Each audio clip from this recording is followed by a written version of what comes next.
Episode 214 of the TV Dudes podcast, recorded December 19th, 2018. Best of TV 2018.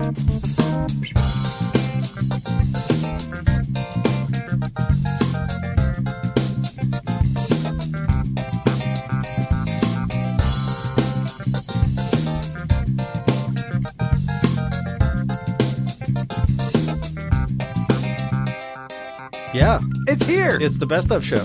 The best of show. We're going to do a top 100 TV shows Yeah, this we're going year. to top 100, and then I'll have the tail end 101 to 300. You did a lot of TV The watching other this shows, year. yeah. Guys, I only got half an hour. All right, lightning round, guys, for 5 of these. Folks, we are wrapping up the year, and, you know, this is cause for celebration, so all of the TV dudes had decided to gather here. Yes, we did. And then we had a couple of last-minute bailouts because of unexpected circumstances. So Kyle and Les are not here today. It's true. But Mike Moody has joined us. Hey, guys. Thanks And- for having me back. Mike, we're excited to have you here. I don't know. I don't remember the last time you were on an episode. It was a long time ago. Actually, last time I was on, you were not on. I was with, I think it was Randy and Les. And I think we talked about Halt and Catch Fire for some reason, even though that show's been off the air for 2 years.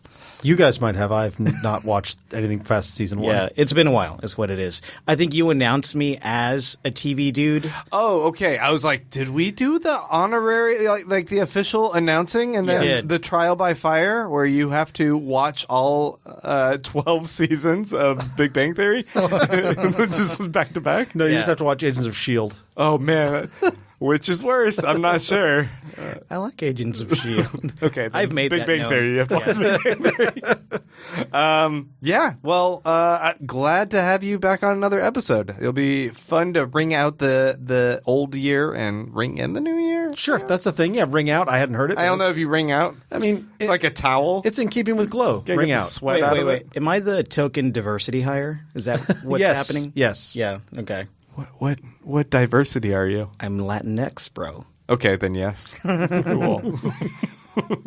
We have one now. Check. Oh boy.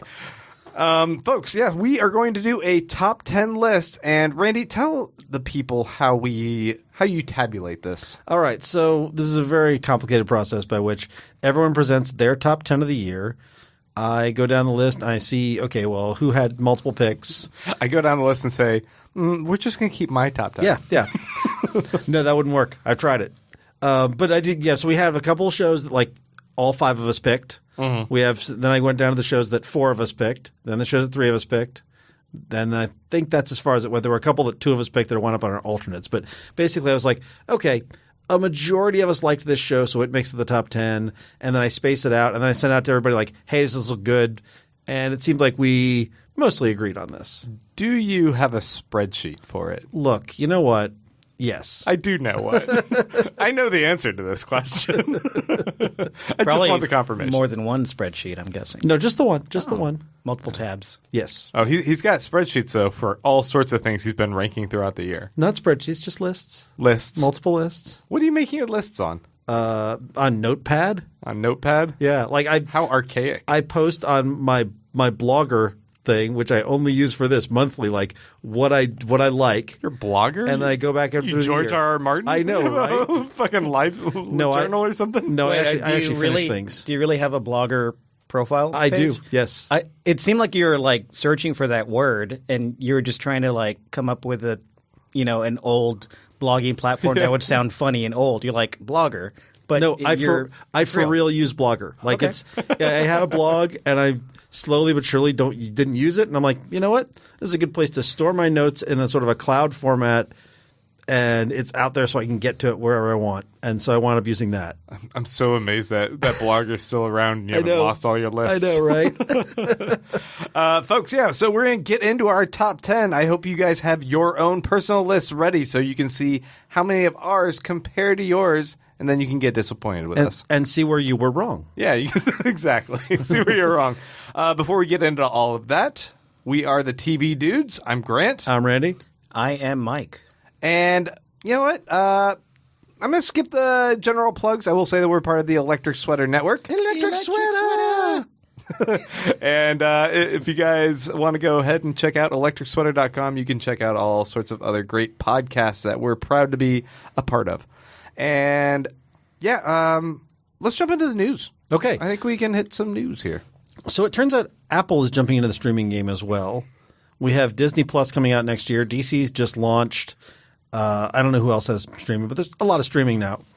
And they're making some moves. Justin Lin from Fast and the Furious has signed a TV deal with Apple. I mean, I feel like they've signed a bunch of different people lately. Right. So on the one hand, you can be like, sure, Jan, we'll wait and see. But at the same time, getting Justin Lin to sign a TV project deal, that's huge. Well, what's the deal? Is because he's a director, is he just going to direct a pilot of something, or is he developing the show? Well, he's a producer, so he's going to be developing, producing, and directing. Interestingly, they say that the rumor is that they will have PG-only content, which is weird. Wait, the entire platform? That's what they're saying. Okay. That's Why? a little crazy. That seems unnecessary. But and here's Justin Lin doing PG? PG. I guess. Is this because they want to market it in China? Wouldn't surprise me. Yeah. So they have a few other shows.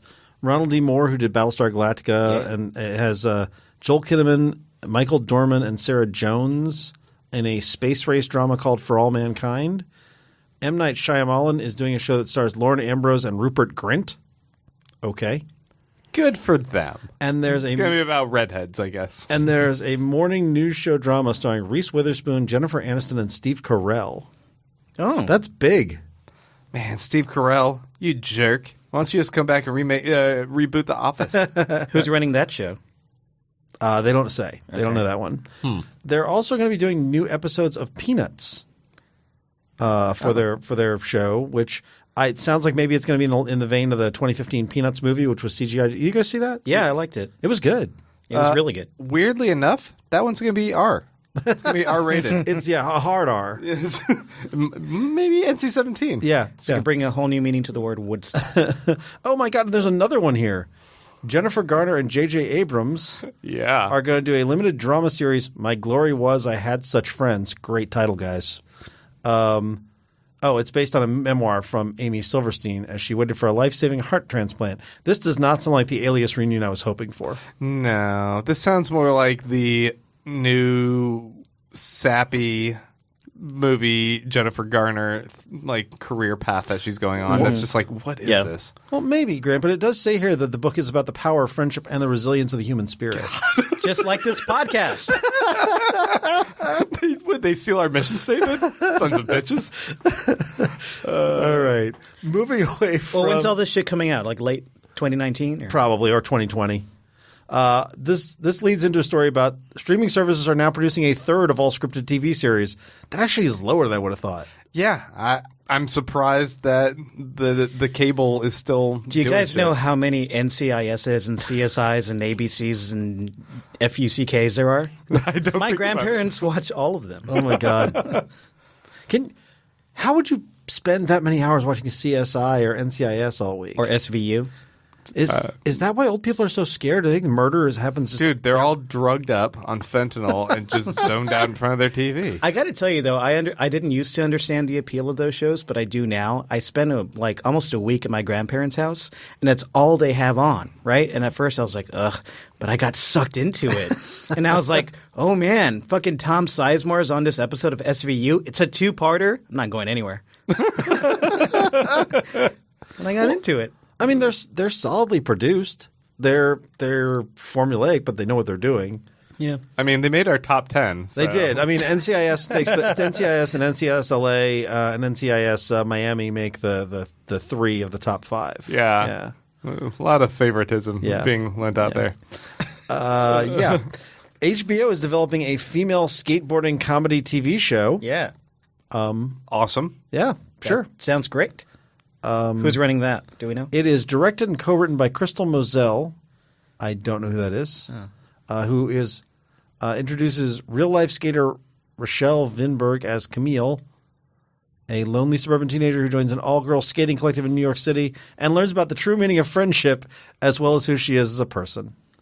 Well, I think this is good. It seems like HBO, post now that Sex and the City's gone and then Girls is gone, they don't have that female-led show. In fact, they could have a lot more. Yeah. Is this a contemporary show or is it a period piece? Because there was a movie that came out earlier this year called Skate Kitchen. Yeah, and they reference that here. Okay. Yeah, it was about skater girls, I think in the 90s or 80s. Okay, so Skate Kitchen was done by Moselle. Oh, okay. Yeah. Okay, so that this makes is- sense. Yeah, It's not just a trend, it's just Moselle pushing her skate agenda. girl skate agenda. Girl skate agenda. It's big skateboard watching over us. Big lady skateboard. That should be our mascot, Big Lady Skateboard. I'm for it. All right, we're going through some changes for 2019, folks. And what last story here is a weird one. Miley Cyrus is going to star in a Black Mirror season 5 episode. And also, I think that leads into the fact that we're getting some new Black Mirror episodes. Or so the rumor says, yeah. like right around the corner here, right? I think it's unconfirmed, but the rumor is that Netflix sent a press release out to a few select media outlets and quickly retracted it that there was going to be a Black Mirror movie coming out on the Netflix platform by December 28th of this year. See, that's kind of crazy. Like, oh, surprise! But Yeah. I guess that's what they do. It's so weird Yeah. that they don't like promoting things in advance. Maybe they save a bunch of money doing that. I don't know. Yeah, I think last year they dropped the whole fourth season at the end of the year, didn't they? Like right in late December. It was late, yeah. It was on either on Christmas Day or the day after. I guess if you think about it, a lot of other companies pour like a third of their budget just into marketing. Netflix isn't bothering with that. They don't need to. They're saving a lot of money and they're still getting the audience because stuff releases and everyone online is eager enough to already talk about it and spread the word and check it out and see if it's any good. Or nobody's watching it, we don't know because they don't release their numbers. Yeah, they don't care. They just know that people are constantly like with their shopping cart going up and down the aisles of Netflix. Just, is there a new thing over here to watch? What? Yeah. Oh, what's this? So this brings me to a point. There was a one of these think pieces I saw on the internet of someone talking about how streaming TV isn't as good as it should be, and basically Marvelous Mrs. Maisel was not that great, and basically it was one of those think pieces where you just want to punch the person in the face. Like, we're living in a golden age of TV. You can't be the fuck? Yeah, it was. You it was found another snarky. crazy think piece like the other day about like why Marvel's not doing good with their movies or something. Right. Yeah, I was like, where are you Why are you finding on these- 4chan? these trolls? These are terrible. I know. All right. Well, we're about to get into our top 10. We'll take a break before we do that. But I did want to stop and talk to you guys real quick about, like, what do you think are some of the trends we've seen this year? Or, like, does anything kind of stand out about, like, the new shows that are released or some themes that are going on in some of the seasons? I think one of the things that struck me was that we're still seeing more streaming platforms make their way into the conversation. YouTube had its first big hit this year, and that was kind of surprising. Right. Yeah, and Amazon. I mean, Amazon had a few things, but I think there are a few things from them that sort of people took notice of a little bit more. I feel like there's a lot more of a sort of indie vibe to TV, or at least the TV that seems to be resonating with me. I mean, there's certainly these big budget ones like Westworld or The Haunting of Hill House that I'm like, oh, cool. Yeah. But then again, there's like these shows like End of the Fucking World or Glow. Just kind of feels almost like Glow has like a messy, like put together kind of feel to it, I think, as well. Yeah, I can see that. Cobra Kai. Yeah, a lot of these shows just kind of feel like they're a little cheaper, a little bit more like shot Renegade style, like toss some stuff together, and I like that. It seems to fit with like we have to be a little bit more scrappy because we're streaming and we're competing for much smaller markets with a whole bunch of other people. Seriously, that would describe a lot of the shows on our list, but 2 or 3 of those shows are the exact opposite. The like super high concept, tuned to within an inch of their life, very practice show, and I think it's interesting to see that too. Yeah, Right. NCIS Miami and NCIS New York are so different. Well, yeah, because NCIS New York is in New York, and NCIS Miami is in Miami, and it makes all the difference. I think one of the interesting trends in the shows that I like in terms of the new shows is we keep seeing some kind of evolution in the prestige drama in which running times are getting shorter and there's maybe a little more comedy going on.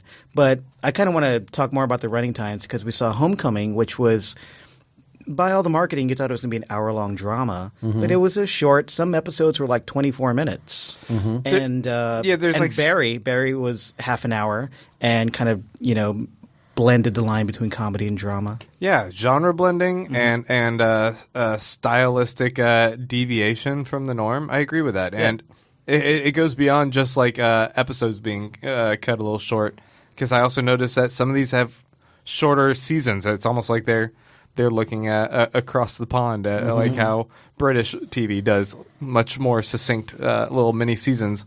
And I'm like, yeah, I as a person who tries to consume a lot more TV, I'm good with that. Nothing in our top 10 had more than 13 episodes. Really? Yeah, as a look at it, nothing. That's mandatory now. Yeah. Don't fuck with us. A 22-episode season is a really hard time getting into a top 10 at this point. Well, you guys about ready to do this? Let's do it. Let's take a break, and we'll be right back.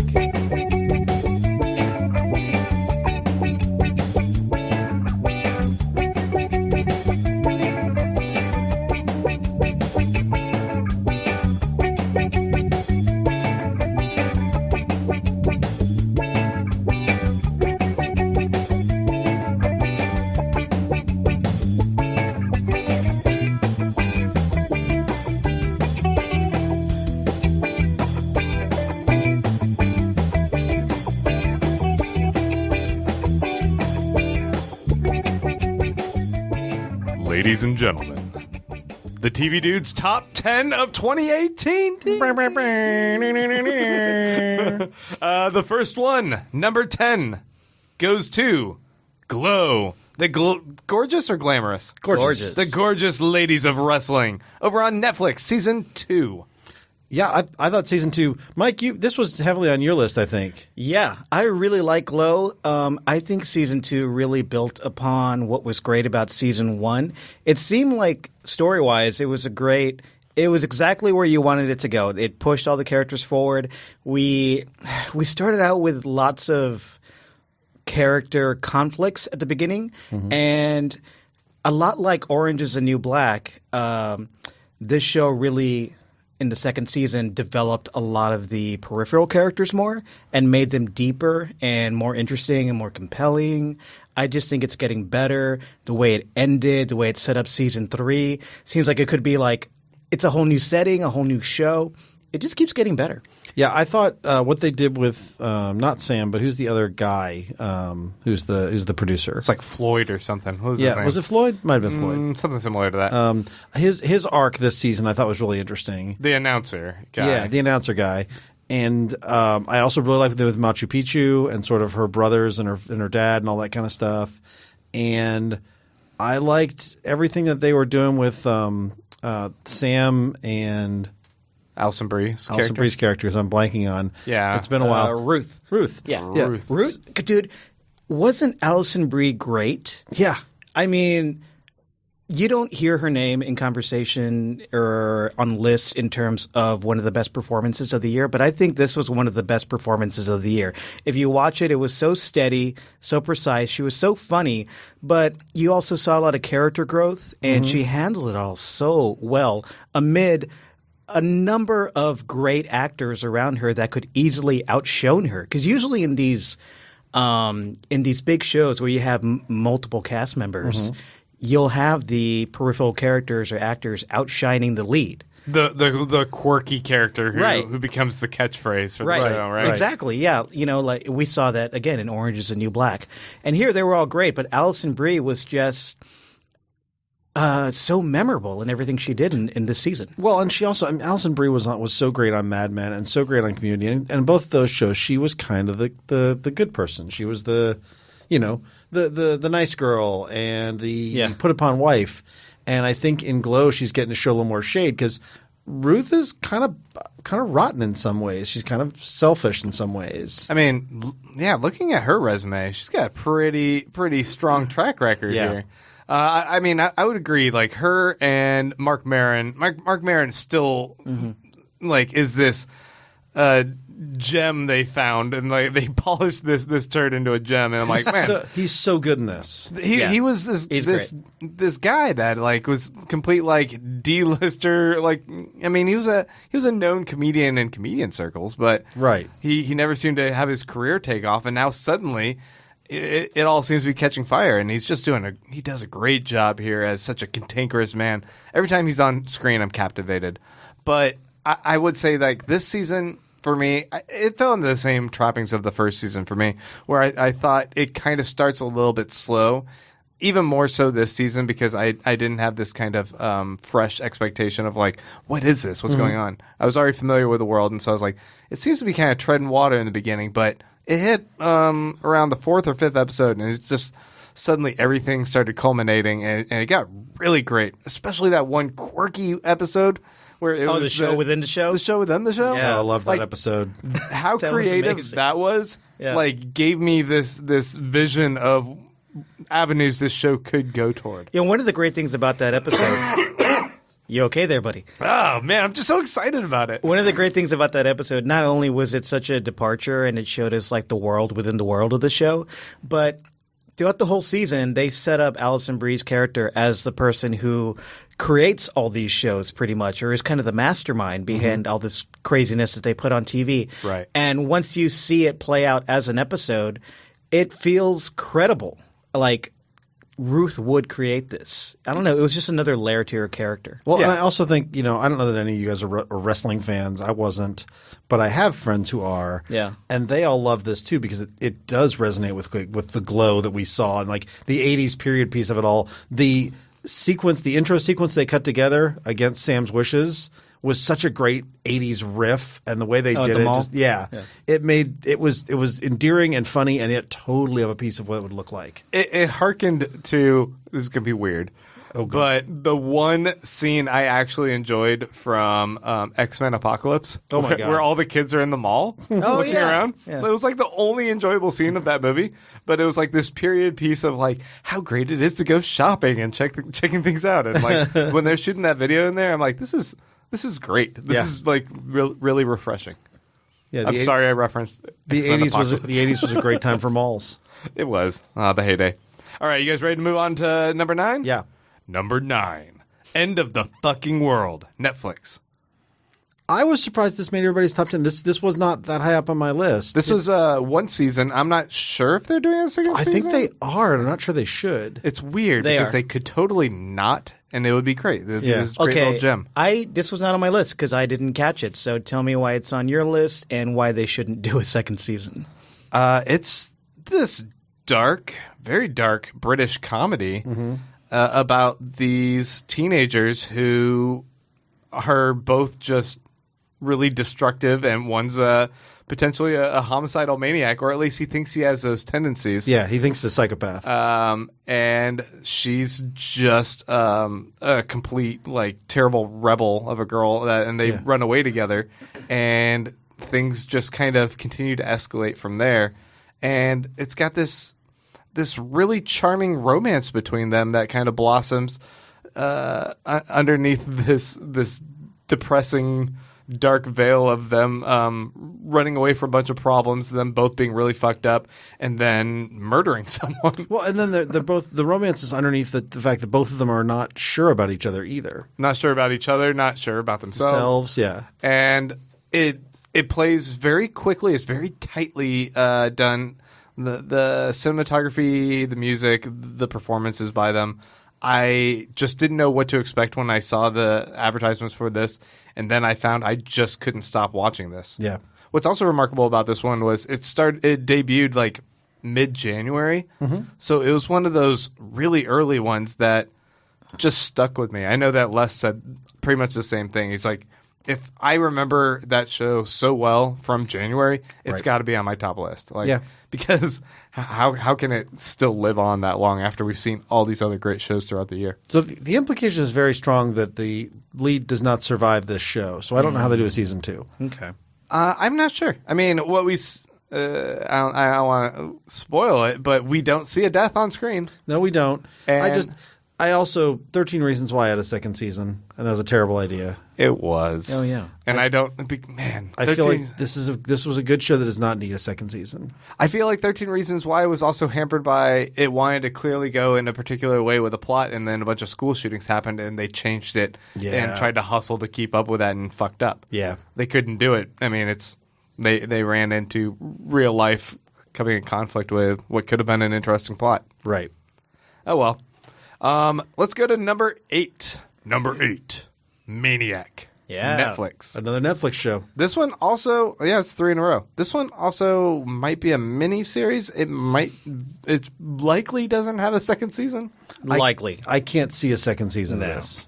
This was Jonah Hill and Emma Stone in a alternate reality 80s-esque period piece about them going through some experimental psychotherapy with some pills that allow them to go into basically a shared Like a virtual reality kind of thing. a virtual shared psychosis, reality. Yeah. It reminded me of the show, the movie Stay Tuned with John Ritter, That is where he a- gets locked in TV. That is an Jumping around. interesting reference. Yeah, but it's like kind of that surreal thing going on there with dream sequence. It also had like a weird Stanley Kubrick vibe in some ways. It was sort of sterile and weird. And this was all directed by Cary Fukunaga, who did True Detective Season 1. Right. And it's gorgeous as a result.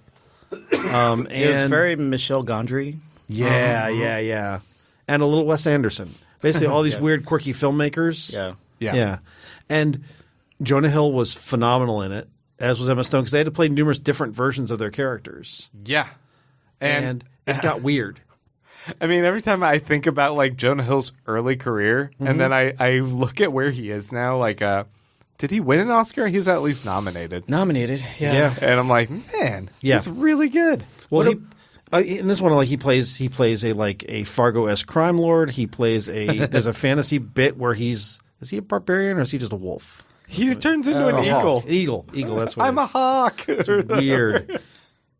It is so weird. And you can't discount Justin Theroux's performance. Yes. At first you're like, okay, this is he's kind of doing the thing. It's a little too goofy here, but it worked with the tone. It became something, I don't know, deeper than it started out. I thought it was really good. Yeah. Right. Like this, and Thoreau did that movie a lot of people didn't really like. The guy who Spy? the other Netflix movie with him and Paul Rudd. Right. Where he's super creepy there too. Yeah. I'm impressed with him kind of stretching out and trying these other really creepy roles now that he's got success off of The Leftovers. I was going to say, is it just residual Leftovers buzz for you? Oh yeah. Yeah, you and I got excited when we saw him in Star Wars for 2 seconds. So excited, and nothing really became of it. Nope. All right, let's go to number 7. Cobra Kai over on YouTube. Once I saw you guys put this on the list, I went and got a free trial of YouTube Red. Oh, you hadn't seen it? No, because we had an account, a TV Dudes account, and I never watched it while we had it. Oh, you didn't? So I finally went and crammed this, and I checked it out, and I'm like, all right, it's very, very quick watch. It's very it's easy and compelling, but it feels budget. And I gotta say, the lead dude's acting was. You didn't like William Zabka? Oh, that guy was perfect in this. He was great. I think he he's hit great. the tone just perfectly. I think he's great, but as far as I was like, that guy's he's not been acting in a lot of things lately. He's an Oscar winner. He's actually been directing. Oh, I think really? he's part Czechoslovakian, and he made a couple of years ago. He made a foreign film that won the foreign language Oscar for best short or something. He's an accomplished filmmaker. Yeah, Grant. Don't get me wrong. Don't fucking diss Zabka, dude. I loved him in this. Okay. But I kept thinking, oh, that guy. what a lucky break. Yeah, definitely. I was against this from the outset when they were talking about. I'm like, I don't need to see a show from the point of view of the bully. That's not my thing. And then everybody's still talking about how good it was. So finally we watched it, and not only is it's really good, it's also like it's Ralph Macchio's story too. Like it's the story of the original Karate Kid and his daughter. It's got a lot of heart. And it's got heart, and it's got humor, and it's reminds me of what I liked about Karate Kid, which holds up pretty well and never had a good sequel. I mean, this is basically taking a fan theory that was put online and extrapolating it into a season of TV. Yeah. The fan theory being that that Danny LaRusso's character was actually the bigger bully in the movie, right? Going in and stealing the girl and making this guy who was admittedly a little bit of a bully and a loser, and just like outright destroying his life. But the thing is, I don't know if that's what we're supposed to take away from it. I think the thing we're supposed to take away is that they both were kids, and they both were saying things from their point of view. So yeah, LaRusso only saw this guy as a bully. He didn't understand that he didn't see his pride getting hurt, and that's why he lashed out the way he did. He's like, this guy's a jerk. He doesn't know me. He comes up, he busts up shit on the beach. Like when we see from Johnny Lawrence's point of view, we kind of see where he's coming from. But he's still a meathead jerk. It's just his point of view is like, oh, he wasn't trying to be a meathead jerk. He's just too dumb to be nice. He's dumb. He had a bad upbringing. Yeah. And while it has this rosy veneer from an outside perspective, it was actually like really corrosive with like his abusive stepdad and all that. So. Yeah. I really like that sequence you're referring to when we see things from Johnny's point of view and we see the old film clips, and they do re-edit it in a way to make it look like Ralph Macchio's a bully, and they even use some unused clips from the original movie into that made it work really well. And I know this stems from an online fan theory, but the way they worked it into the show felt really organic and really good. And it was, a lot of times when creators try to work in these fan theories or internet memes into movies, it comes out really terrible. Like, I'm the Juggernaut, bitch. Or, and it just does not fit with the tone of what's happening. But this did so well. And yeah, I'm looking forward to season 2 can we spoil the end of season 2? No, don't spoil the end of season 1. It's so or good. Season 1, yeah. Well, what else I noticed is that a lot of where you assume the story's going to go, like as you're watching it, it sort of leans into it, and then it will do this just slight deviation that makes it a little bit more complex and a little bit more interesting. Right. Especially with like the kid that he takes under his tutelage, and his own kid. And then LaRusso's daughter, like the web kind of being built there and how they've kind of set the stage for where things could go in a second season. Yeah. I was like, oh, that's fascinating because I got all the themes they were trying to hit on and like borrowing from the past, from at least the first movie, if not a little bit of the franchise. And like, oh, we're learning some of these same lessons with the new generation and also trying to grow from some lessons that we may have taken from those early movies that weren't all as wholesome as we might have initially portrayed them as.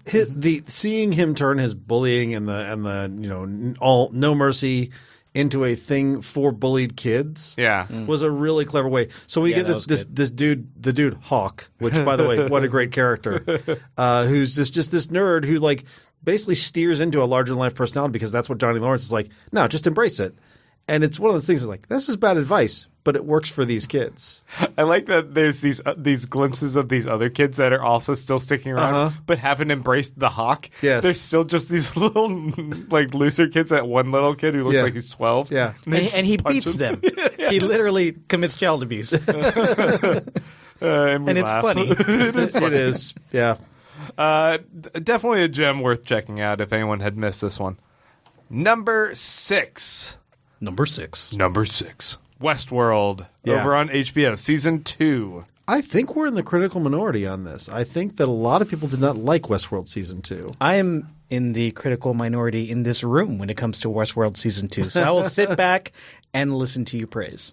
Well, I mean, talk about taking a already very cerebral show, which requires almost that you do homework after each episode, and then upping upping the ante there with it. I mean, it's still impressive how they take and weave the story of this and expand the scope of this universe while keeping so many different storylines in play, so many different timelines in play, and how they weave all that together is just a brilliant masterpiece when I go back and think about it. I think that the reason the show speaks to you and me specifically is it hits along what you and I both really like. Like, I love good world building, right? And the world building in Westworld is spectacular. And I love good genres and puzzles and mystery. You love speculating and puzzles, and they throw a ton of that at us, like what's going to happen next, and what could this mean, and all that kind of thing. And so it's right in our wheelhouse. And so I think both of us are willing to forgive that. Yeah, occasionally it's so complicated that it almost doesn't make sense. Yeah, that's not an unfair complaint. No, but I mean, throw in plot twists left and right, and I'm right there with you. Also, gorgeous production values. Like, it is beautiful to look at. This one also had one of the most unique episodes this year, which was I should pull up the name of it because I'm not going to remember. The point of view from the point of view of the Native American. Yes. The Native American, and like almost all of it is not in English. Yep, it's this kind of crazy like life journey and multiple life journey story of this guy, and it's so wonderfully told and offers another perspective on the world that like helps enrich the entire mythology of other side stories while showing everything from this guy's point of view. I loved it. Kiksuya is the name of it. That's Kiksuya. the name of the I was character. not gonna. Is this a 10 episode? Yep, 10 episodes. Okay. Did that Outlier episode come right in the middle? It came toward the end. It was episode 8. Toward the end? Because I love Outlier episodes like that. And I read about this one. It seems like something I should watch. It was episode 8. I think Glows was episode 8 as well. Yeah, it was great. And also, I love the samurai world. I loved what they did with that. I love the thematic of like, oh, these characters are in these worlds because the writers just recycle the characters and put them in different genres. Right. I love the meta take of that. And I also just kind of love Tandy Newton in this show. Oh, man. Tandy Newton is so good in this show. I mean, we should do another little best actors of the year kind of thing, like who stood out. But Tandy Newton was amazing. I think that the culmination for this season and the ramification. I mean, once again, I don't want to spoil anything, Right. but the ramifications for the ongoing series are fascinating to me. I agree. I can't wait to see what they do next year. I mean, next 2 years from now, you mean? That was the 2 years. Definitely. It is an HBO show. Number 5. Barry, over on HBO. This is the first season, and I think this one also caught a lot of us by surprise. Yeah. Yeah, it was definitely a surprising twist that they added to the serial killer genre. Because it was kind of billed as a comedy. Obviously, it's Bill Hader. We know him as a comedian, so HBO is banking on our knowledge of that. But this pretty quickly became a drama with a character at the center of it who I'm still not sure if I can root for him. But I love following him. I mean, especially with how brutal things got right near the end of the season. I'm like, oh, okay. It's one of those good refreshers like, hey, this guy's a hitman. He kills people. So you have been trying to like root for him in a way. It's kind of like Dexter, except for Dexter had this code of I kill other bad people. So it's like, oh, it's easy to kind of root for Dexter, right? He's killing other bad people. I can get behind that. But here it's like he's a hitman. There's blood on his hands from a lot of really bad things, and it becomes this really interesting gray area. But this reminded me a little bit of what I liked about the movie Grosse Pointe Blank and the movie Get Shorty. A little bit combined of both. And it's not either of those because both those are more quirky comedy, although Grosse Pointe Blank does have that sort of darkness of I'm kind of dead inside. I don't know why I'm still doing this. And Barry definitely explores that. Basically, this guy was broken by his time in the military, and so his uncle – is it actually his uncle? He says he's his uncle. I'm not really sure what the relationship is there. One of his dad's best friends. Yeah, so like not a fake uncle. Basically takes advantage of him and is like, oh, well, I can use this kid with his skills and his broken personality to be a hitman and make us both money. And yet he does feel protective around it, which I think is interesting. I mean, I love Stephen Root. Stephen Root's great. Always great. But the true gem of this show is Henry Winkler. Like, by man. far. Emmy winner, right? Emmy winner Henry Winkler. Like, he is so brilliant as the acting coach. It's like shades of what's his name? His name's Barry Zuckerkorn. Barry Zuckerkorn, right? yeah. It's shades of Barry Zuckerkorn, but a lot more grounded and a lot more smooth rather than just like this slimy mess. But he's so full of himself, and you know the guys who wrote this and the guys who act in this is based on somebody they know. This is based on some acting coach they had for sure. Like, I was just thinking, like, all these different shows that seem to want to talk about or incorporate the acting coach now, like the new Michael Douglas show as well. I'm like, there seems to be some kind of disdain for the acting coach among writers. Hollywood has always loved their inside baseball. They always want to do shows about shows, like shows about making TV or shows about making movies, and putting the twist of, okay, yeah, but he's a hitman. He's a struggling actor, but instead of being a waiter, he's a hitman. That's a good pitch, and it could easily have been just a straight up comedy. You know, and even the relationship that he has with the female lead, I don't want him to have that relationship. It's obviously a bad thing for both of them. It's very unhealthy. Yeah. And it's weird that I'm watching this show and I'm almost rooting against every character, but I can't keep my eyes off of them. Mm-hmm. Yeah, I don't know how they managed to strike that balance of, like, because that should be an immediate turnoff. You're right. For both the relationship and, like, the main character, do I want to root for his actions? Not really. They're all kind of despicable people, but at the same time, it's just so compelling. And it's really well done, and it's so fascinating that it doesn't stick to just comedy. It becomes, like, very serious, very heavy thriller and drama. The final episode is heartbreaking because we've been invested in some of these characters, and the way it goes is the way it was always going to go. Yeah. But they also did that great introduction early in the season of the notion of seeing dreams and seeing Barry's daydreams of a better life. And so you don't always know what's really happening. And then when you catch up, you're like, oh, this is really happening. Yeah.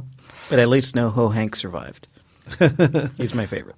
I would have argued that this was my favorite new show of 2018 personally. Wow. It was high up on my list. I think it was my favorite new show too. I'm the one dragging it down. Sorry, guys. It is not our overall favorite new show on the TV Dudes list, but we'll get to that in just a moment. Before that, number 4, Better Call Saul, AMC, season 3, I believe. 4. Fourth season. Yep. Man. Yep. I mean, I always think of this show as, like, taking forever between seasons, but if it's got 4, that's pretty good. Yeah. The fact that it's got 4 is awesome. So this is the first Better Call Saul where Chuck is no more, and Jimmy's dealing with that. Did you guys think did you miss Chuck? I did to some extent because Chuck was a great antagonist, but I didn't think they lost a step. Seeing Jimmy deal with his loss was really, really good. And also, it let Ray Seahorn go a little bit more to the forefront, and she's one of the secret weapons of this show. That was the best thing about losing Chuck, more time for Ray Seahorn. Yeah.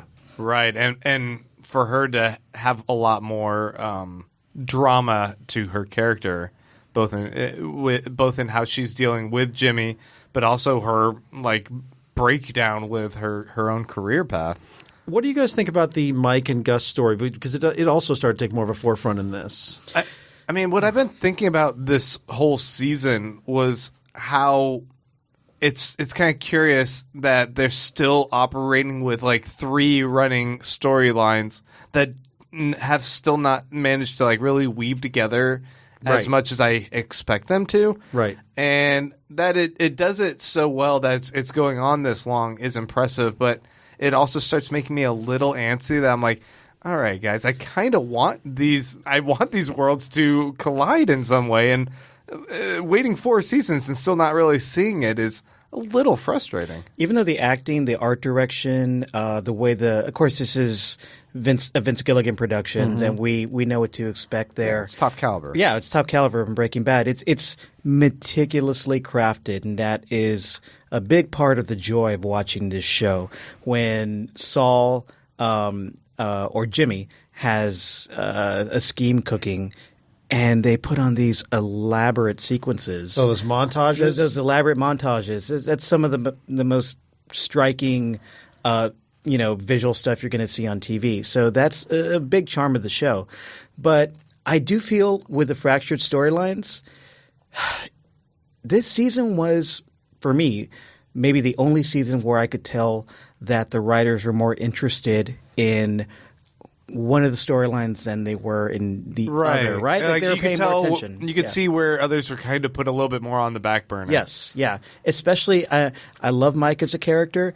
I don't think that the show did great things with Mike this season. Well, I think what we're supposed to – I think it's a testament sort of Vince Gilligan's style, which is to show a slow character change. We know that Mike, as we know him in Breaking Bad, is kind of this ruthless operator.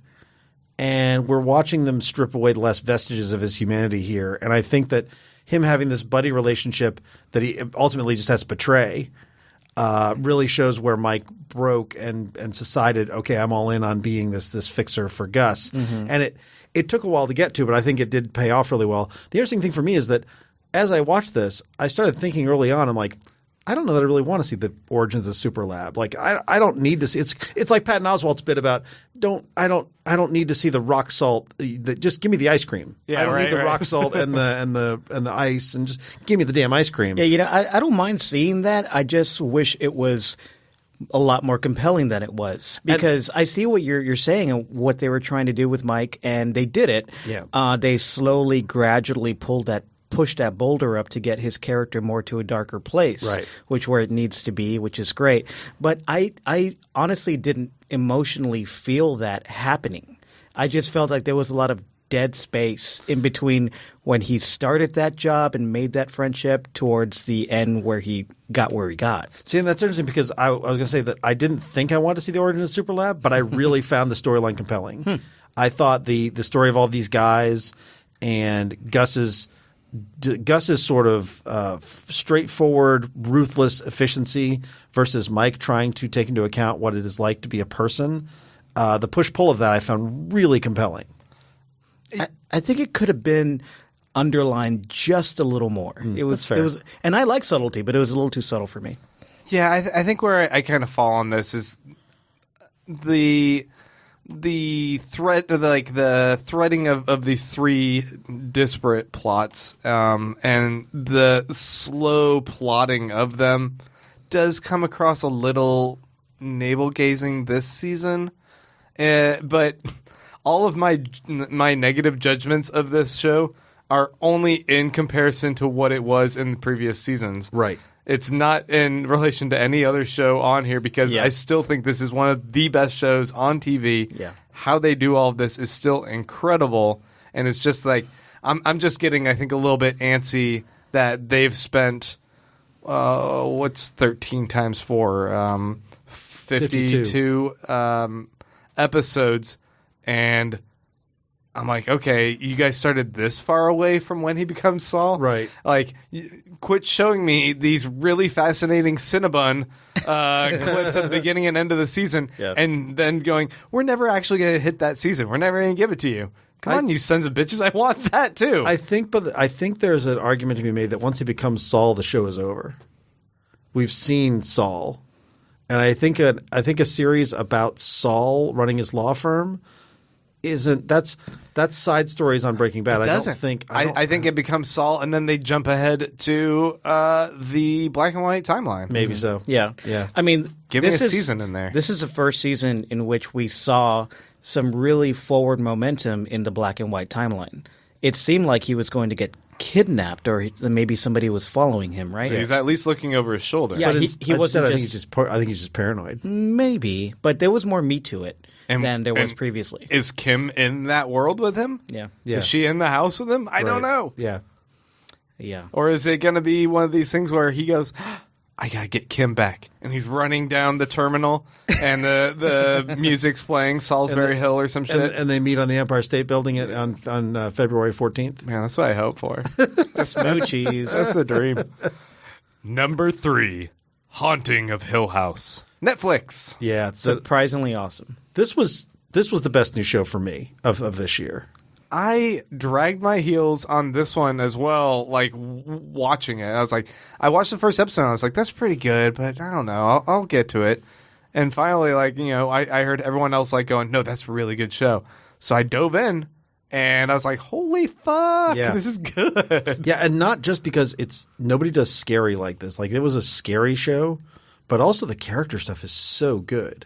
Yeah, like the casting of the adults and the kids. I was really impressed with Really great kid. acting. those kids. They did a fantastic job too. And the house, actually building the sets for that house, it is a big, creepy looking house. The direction on this show was amazing. We talked a lot about the direction and the art direction on Better Call Saul, but here we had lots of similar things, especially with that one episode where they all gather at the funeral home and the entire thing is shot like a simulated oneer. That was so brilliant. And who's the director on this? He's directed a number of horror films recently. So it's Mike Flanagan is the Mike director. Flanagan. Have you guys seen his movies? I don't know that I have, actually. Okay, I've seen a couple. So Ouija 2, I believe he did. Yeah. And he'll take some of these kind of B-level properties and really elevate them with his style. And that's what he did here with this show. And not that this was a B-level property, but, this story, this novel has been turned into a movie a couple of times. And the last time they did it was in the 90s, and it was really poorly done. Yeah. And so I wasn't expecting much here, but Right. But this was great. I mean, the way he deepened those characters, it was really a deep emotional family drama with some scares in it.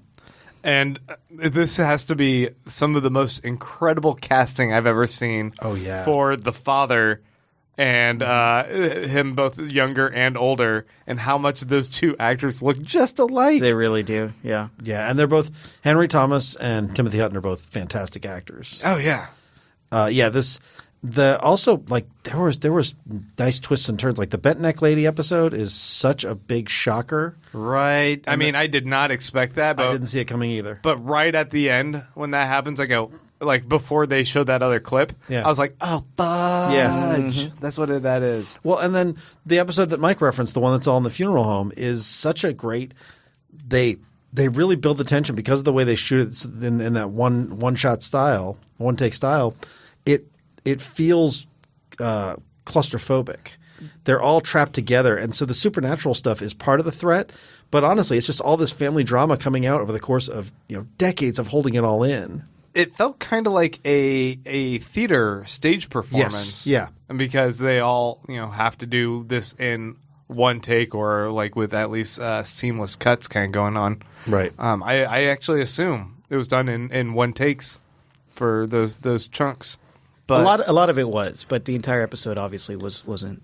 I mean, it reminds me of that BoJack Horseman episode, which is animated, so it's not you're not getting a one take, but they don't have cameras on that. where he's doing the eulogy, and it's all a one shot, one character performance, which is like this stage performance, and how they're kind of bringing stage performance into shows where it kind of doesn't belong is also interesting this year. Randy, you have the IMDb up there on this show, right? I do. What's the name of the guy who played the groundskeeper with the beard? Oh, the groundskeeper, yeah. They gave him one really long monologue in one scene where he's explaining to the father about his experiences with this house. That was, I think that was the single best bit of acting on this entire show. Do you guys remember that? I do. Yeah. Very Amazing. distinctly. He was so good. So that is Robert Longstreet. Hell yeah. Who I'm looking and seeing what else he's been in, and he's been in a bunch of stuff. He was in the Sorry to Bother You this year. Yes, that's where I saw him recently. He's great. Yeah, and he was great in that. He's been in a bunch of these small movies. He's in Aquaman. Yeah, that episode also, like all these B actors that or not B actors, Canadian actors? background actors, extras almost, guest actors. I don't know what I'm trying to say.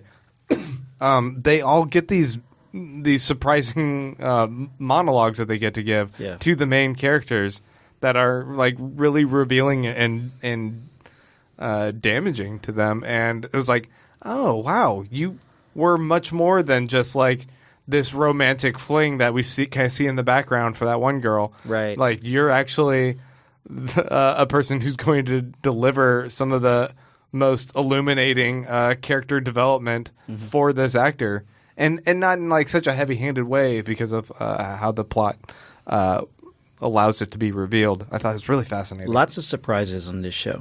Yeah. Let's jump to number 2. Atlanta over on FX. Our only FX show this year. Really? Yeah. It was just funny because like there's been years in the past where we're like we'd have like 5 different shows from FX, but that was like 5 years ago, I think.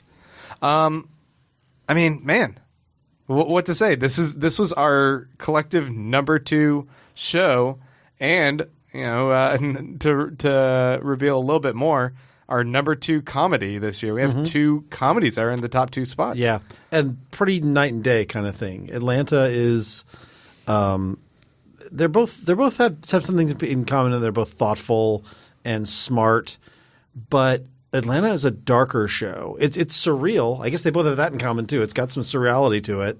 Yeah, I would say Atlanta is a drama that's full of comedic moments. Yeah, Yeah, definitely. It's a drama that kind of like Dear White People that explores our social, racial, and political issues, but it makes them very personal for the characters. I mean, this season seeing Earn kind of it felt funny because I think I complained initially as well when we were watching this season that it feels like he's treading water in a show where I want him to evolve a little bit more rapidly. Right. Because I feel with like a lot of shows I've been watching lately, they seem to really relish in the fact that they can do a slow development of a character's growth. And I'm like, no, I watch a lot of shows. I want things to happen a little bit more quickly. Yeah. So and also just because it's Donald Glover and he's so charming and like everyone just like immediately loves the guy himself. I think to see his character Earn treading water and almost kind of slipping backwards and not being able to capitalize on what an opportunity he has right before him it makes it a little bit frustrating as the audience because you're rooting for him more than he's trying to do something for himself. I'm like, come on. And he's not necessarily the hero. He's kind of like feeding off, the people he's representing. Yeah, he's kind of shitty, and it's great because you want to think that Al, his cousin Paperboy, was kind of like this guy who's like, he's just kind of phoning it in, and he kind of struck big with one song, but he's primarily just like chilling in his house playing video games and drug dealing all the time, right? Like, but no, like that guy actually does have the motivation. He's getting shit done, and he is much more on to what's good about Earn and what are his problems, and he's the one who's taking him under his wing and helping him out. This season, I would have liked to have seen more of Zazie Beetz. Yeah. As Van. I don't know if she was off being Domino and that's what happened, but the Van and Earn story is like their relationship is the one that I would have liked to have seen a lot more of this season. Oh man, that German episode? Oh, that German episode was good though. Also, there's a lot of sort of one-off episodes, like the Teddy Perkins episode where Donald Glover plays a weird white dude, and Lakeith Stanfield is like in this bizarre like. It was like Michael Jackson, man. Like it was something weird. You're in this dude's house and you're not sure if he's just going to kill you. Like that was such a great weird episode, and then they followed up a couple episodes later with The Woods, which takes Brian Tyree Henry's character out into the wilderness and where he is completely out of his element. I loved that episode. It's a great episode. And you feel like how much danger he's in. Like, and then when he breaks down at the end. It's so beautiful. Yeah, this was it felt more disjointed than season 1 to me a little bit. I felt like they were really kind of going out to explore a lot of things, and I felt like sometimes it didn't all connect in the way season 1 did, but the highs were so high. And the twist at the very end, with Earn really like stepping up to the plate, and then it's still not working out really for him. So great, really good. You guys ready for our big number 1? Yes, big number 1. What could it be? People have probably guessed it by now. Number 1, The Good Place, NBC, still ongoing. Actually, season 3. A network show is our number 1. It's crazy, right? Yeah. A network show, a comedy on NBC. And it's in its 3rd season. Man, just got renewed for a 4th last week. Yep. so exciting. I mean, how could they not at this point? I feel like this is a show that by word of mouth keeps building momentum. People keep going, holy shit, you got to check this out. And then everyone who watches it is like, yeah, holy shit. Yeah. I think it's one of those shows where it gains momentum every season when it drops on streaming, when it drops on Netflix. Because it's like Breaking Bad back in the day. Yeah. It wasn't so big in the first few seasons. There was word of mouth. People streamed those first couple seasons on Netflix. And by the time the next season rolled around, everybody was hyped to watch the next season live. I think that's what happened this year for The Good Place. People heard about it word of mouth and then were hyped for the third season because this show is definitely something that is hard to market. Yeah, and hard to explain. And hard to explain. And what's good about it being hard to explain, I think the way people explain it to other people is you just got to watch it. Yeah. I can't explain it. It's fucking good. And that piques your excitement, doesn't it? Well, it's also weird because it's a comedy that requires you to really religiously watch it in order. You can't, you can't just pop in for an episode here or there. No, this is very serialized, and you better start at the very beginning and watch all the way through. Well, there's the episode when at the beginning of the episode it always says chapter whatever. Like it is in. You are supposed to watch in order. And I love that. Yeah. Also, I mean, performance-wise, it's fantastic. Kristen Bell and Ted Danson are both national treasures, but then they got William Jackson Harper playing Chidi. Jamila Jamil playing Tahani, and Darcy Carden playing Janet, and Manny Jacinto playing Jason Mendoza. Those are all fantastic. Like any one of those people could lead a show. Darcy is the biggest gem. She did lead the show last week, didn't she? She did. Oh my God, that episode. That was so good.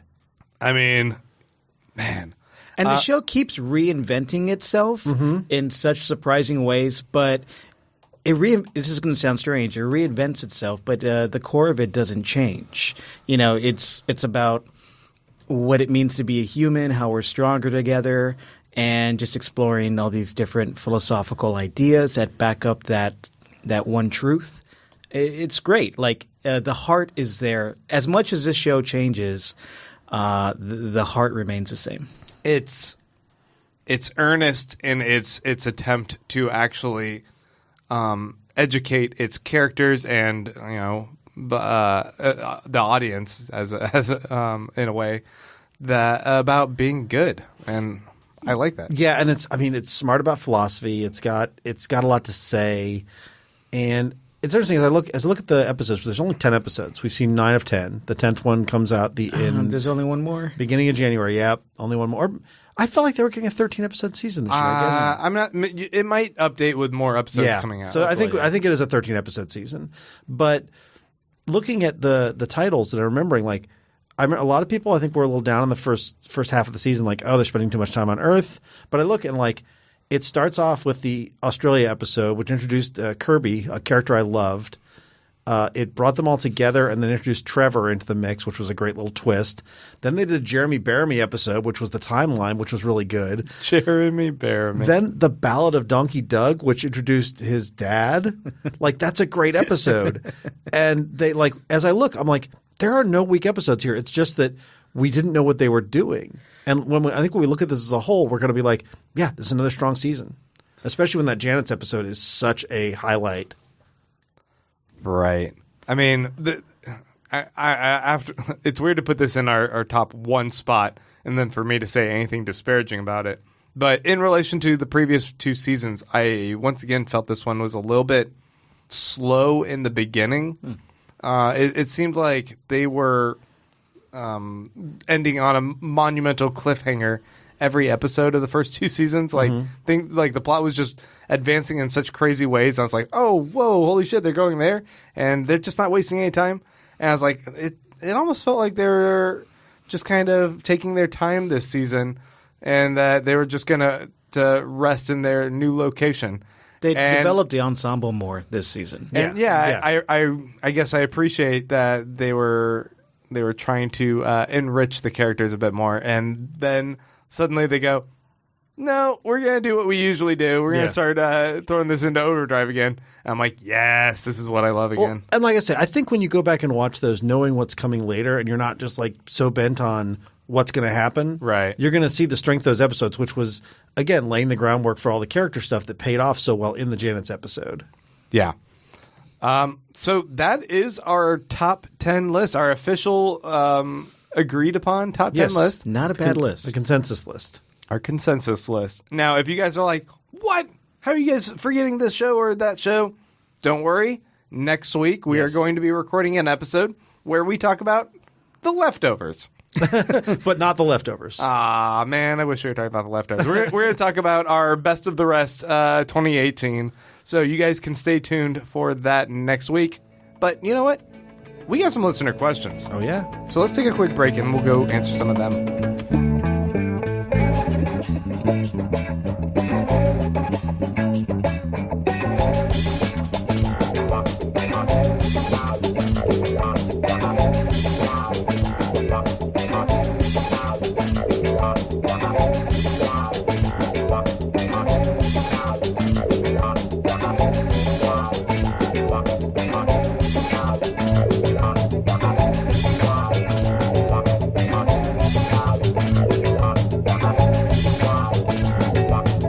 Listener question time. If you guys go to facebook.com/TV Dudes, once a week Randy puts up a post and you guys can ask questions. Although this week we're going to divvy up our question post for 2 episodes because we're going to record a double today. Don't give away the secrets. They don't even know that. Sorry, I'm just saying don't expect that you're going to be able to ask questions next week. You can ask all the questions you want next week. Okay. We're not going to answer any of them. All right. Too many questions.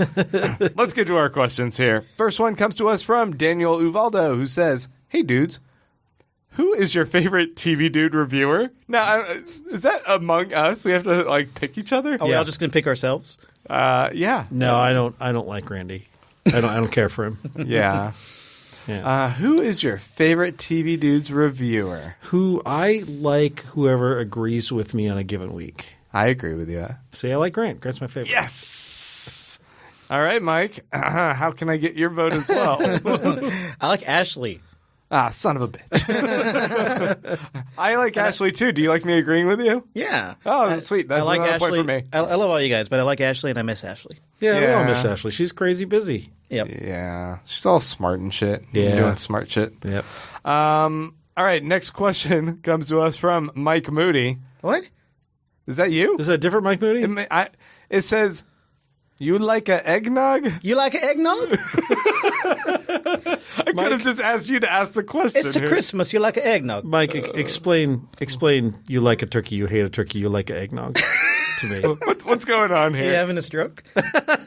Les swears this is a TV reference that we don't get. It could be. Is it a TV reference you don't get? The mystery lives on. More likely what he said, yes. I do like eggnog.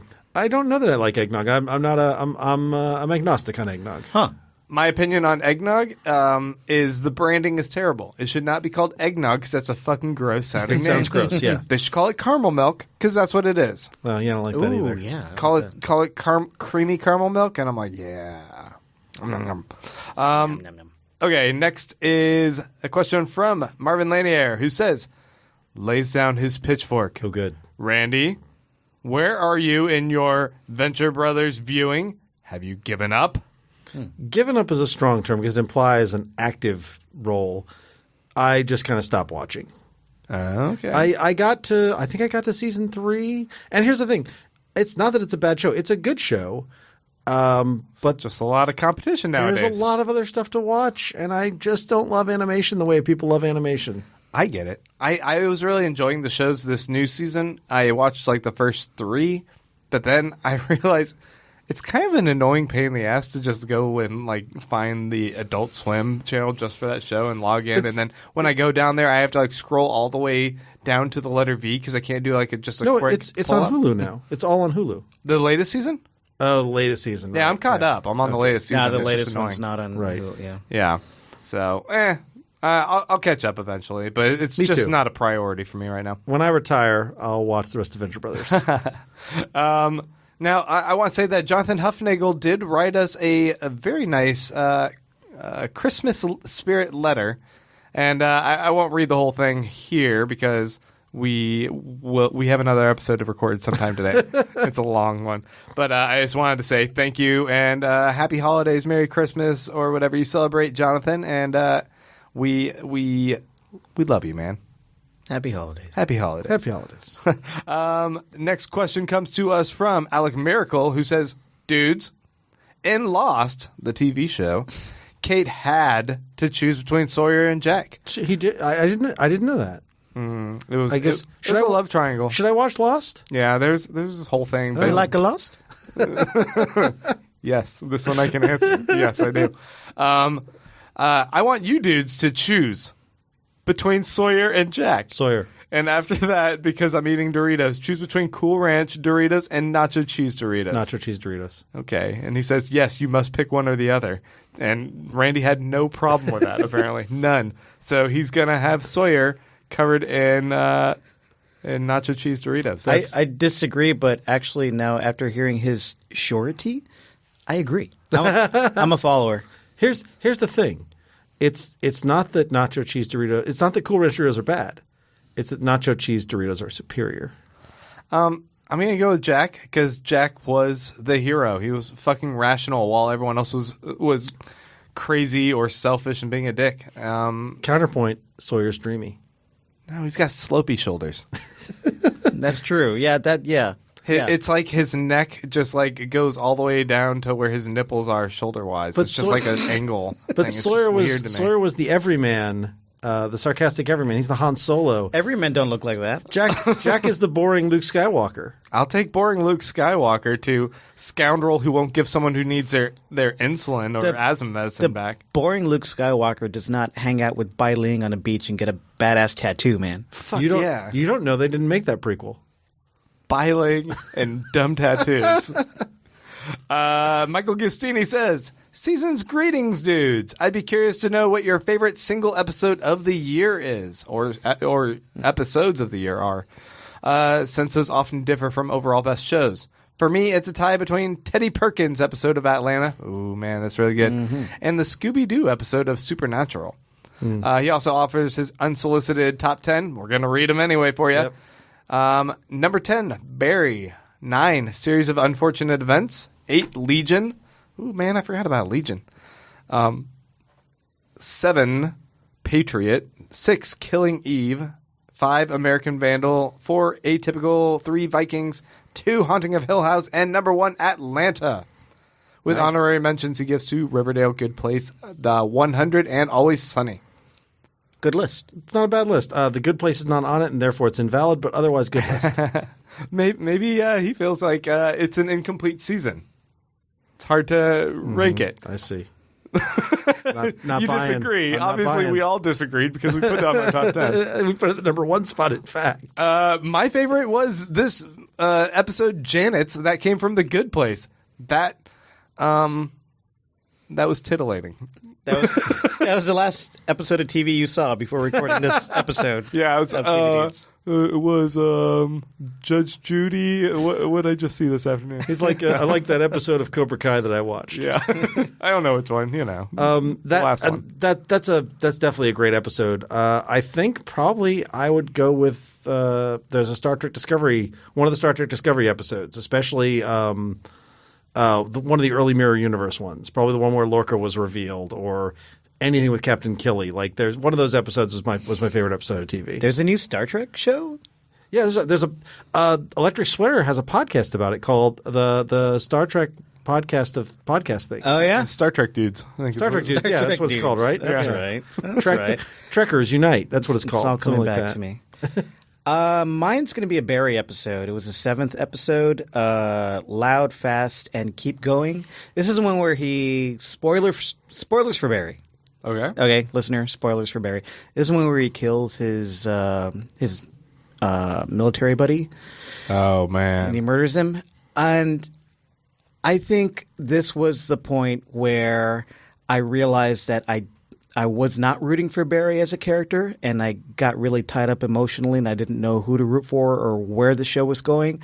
But at the same time, I got incredibly compelled more than ever in terms of watching this show.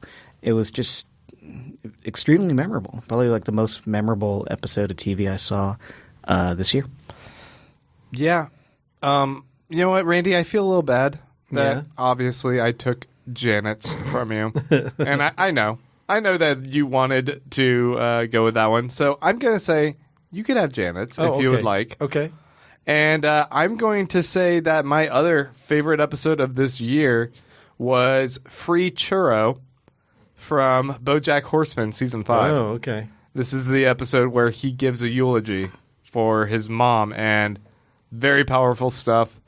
I always find there's at least one episode in each season of BoJack that can go head to head with the most powerful, like emotionally powerful, dramatic shows in any other TV show out. And this one just, really good. It's great that you gave me that episode, but I also feel like you were doing it by way of cheating so that you could have a second episode pick. So I'm going to do the same thing. Well, you could even name your episode. You can have. You're like, there's like a mirror universe. I don't know. Something happens. This is my favorite. One of those with Lorca or Tilly. What were the other characters in the show? I like TV. I like TV. All right. So what I'm saying is you can have Janet's back. Thank you. And re-gifting. And I'm going to pick The Gang Does a Clip Show from It's Always Sunny in Philadelphia. Of those. That was a fantastic episode. That was so... No, sorry. It's Charlie's Home Alone was the one that I liked. Yeah, okay. Charlie's Home Alone was the one I was thinking of. Not yes. even the finale? That was fucking amazing. Oh, the finale was really good, but the Charlie's Home Alone was so goddamn funny. It's funny because if I had to pick my favorite scene from this year... or at least the most memorable scene I can remember right now. Yeah. I hate myself. I would go with It's Always Sunny scene where Mac and Charlie step up and they go fight those kids. Yeah. And all of a sudden the music cues up with them just like shattering that one kid's jaw in slow motion and then just piling on him. I died laughing at that. It was one of the best things I saw. So we did favorite shows, favorite episodes, favorite scenes. What was your favorite line, Randy, of the year? It was that line that Killy said in some episode. You remember her? You know, that episode. Yeah, one of those said. episodes. Yeah, she was like, "Hi, Michael. Loved it. Oh, man. Loved it." Cut right to the heart of it. All right, guys. That's our top 10. Yeah. We did it. We covered the year. Mm-hmm. You think this was a good year in TV? It was all right. Last year was better, to be honest. I think so, too. Yeah. I felt more energized about it. Did you watch a lot of shows this year? I watched a lot of shows this year. I did my comparison. You know how I am. Do you have your giant list of 80? I do. Oh, man. Do you want to read it? We should read out the credits, maybe the next one. I'll read out in the credits of the next one. That's how we'll go out. Yeah. All right. Well, we are going to go ahead and call it for this episode. But we want to thank you guys for checking us out. Once again, if you guys want to go help us out, patreon.com/tvdudes is a great way to do that. And until next week, TV Dudes out.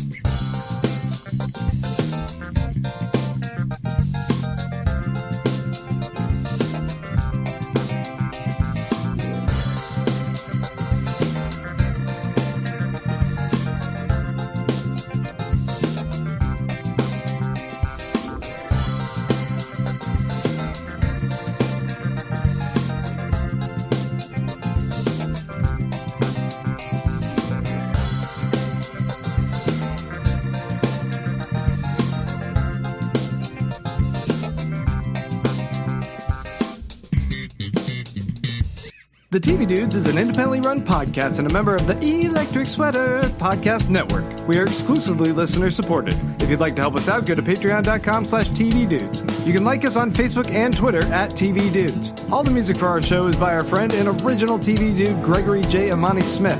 To find out more about us, go to thetvdudes.com and electricsweater.com. I'm Grant Davis. Thanks for listening.